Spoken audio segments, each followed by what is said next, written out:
ఎలక్షన్లు కూడా దగ్గర వస్తున్నాయి. ఓకే.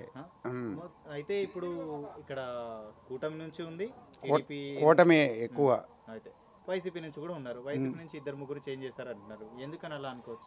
2-3 ఏంది, వాళ్ళు 10 మంది అయినా మాత్రం. ఎందుకంటే వాళ్ళకి ఇక్కడ ఏ స్థానం లేదు.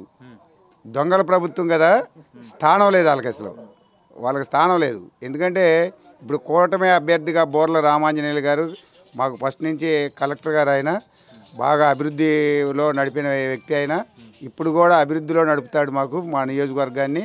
అందుకని మాకు బాగా ఆయన మీద నమ్మకం ఒకటి.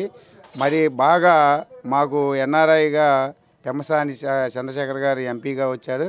ఆ ఎంపీ అభ్యర్థి 2 లక్షల మెజార్టీతో గెలుస్తాడు ఇక్కడ. అయితే ఇప్పుడు ఎలక్షన్లు కూడా దగ్గర వస్తున్నాయి బాబాయ్, మరి ఎవరు గెలిస్తే మాకు ఖచ్చితంగా అన్ని విధాలుగా మీకు సౌకర్యంగా ఉంటుందంటే? మాకు ఈ ఎమ్మెల్యే గారు గెలిస్తేనే బాగుండేది సార్.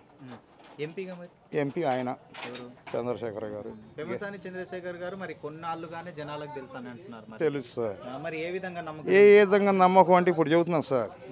ఇక్కడ ఉన్న ఇప్పుడు వైసీపీ ఎంపీ ఎక్కడండి, పొన్నూరు ఎమ్మెల్యే గారు మా నాయుడే.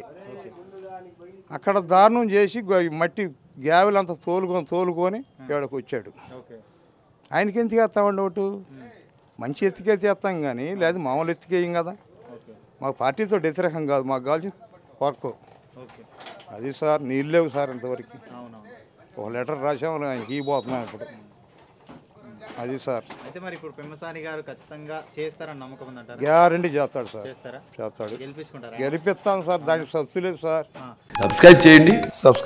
Please do subscribe to. Please like, share and subscribe to top Telugu TV. Top Telugu TV. Top Telugu TV.